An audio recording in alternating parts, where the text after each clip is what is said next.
comments. Thank you, Mr. Chairman, and I was going to say exactly the same thing. I mean, we've been at this now over 35 minutes and have not talked or said a single word about the victims of gun violence and why we are here today. And that is, most unfortunate to me, that we could continue to gum up a very important piece of legislation on a process that simply, when we were in the minority, we were incredibly disrespected each and every single time when it came to following a process, when it came to taking up any of the amendments that we had. I want to talk about the bill. I want to talk about how we can help stop this terrible epidemic of gun violence in our communities. I want to ask you a question, Mr. Chairman. Last Congress, you were the ranking member of Judiciary Committee. And how long were you the ranking member of this committee? About a year. Okay. And how long have you served on that committee? 26 years. 26 years. In that 26 years, let's just take the last 10 years, how many times have you seen a gun bill come before your committee? We haven't had a hearing on guns in over 8 years. The only bill that came before the committee in that time period, to my recollection, was the bill that would have made things worse, was the concealed carry bill that the Republicans wanted, which essentially said if you had a concealed carry permit in State A, you could carry them to State B, even if you didn't meet the requirements of State B's law. So just to try to keep things simple here, this issue... We also did the fixed NICS bill, I'm reminded. This issue has not been a priority to have a hearing about how we can work together in a bipartisan way, Republicans and Democrats, to answer the cries of the parents and the grandparents and the family members of the people that have perished in our communities as a result of gun violence.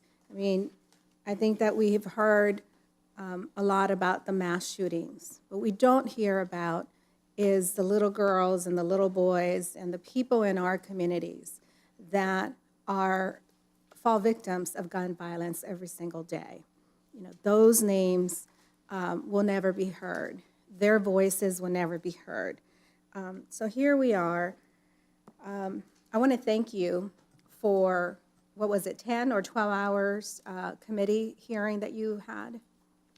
10, I think. 10 hours? Okay. 10 hours on these two bills. Can you tell me about the approach that you took to ensure that this legislation had the right tone and your effort in trying to get bipartisan support on these bills? Well, as you know, these are not new bills. No. And there's been a widespread effort for years to get bipartisan support. These are mild bills. I mean, they are not the bills which I think we ought to pass, but to ban assault weapons or ban large capacity magazines and things like that, which we may take up later in the session. But these are bills which we think, with a lot of pressure, may get through the Senate. That's why we took them up early. May, I stress, I don't know.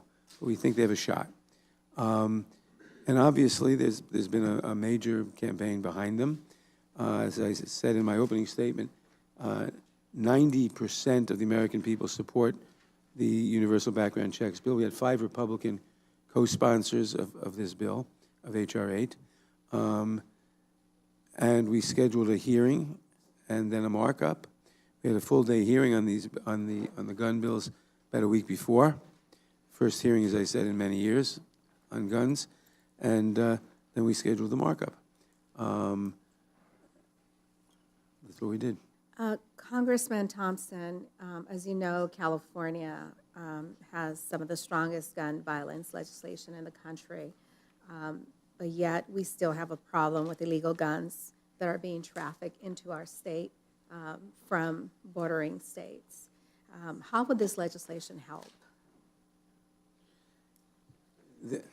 Can I, well, This legislation will not solve all the problems.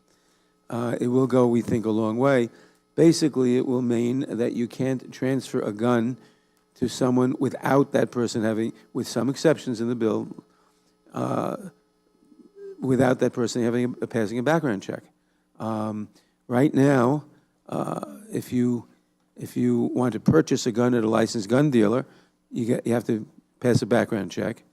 But if you get it at a gun show or by other transfer other than by a licensed dealer, you don't have to have a background check. This will close that loophole, basically. And the companion bill will close the loophole of automatically getting the background check, automatically not needing the background check if it isn't completed in 3 days. and internet sales.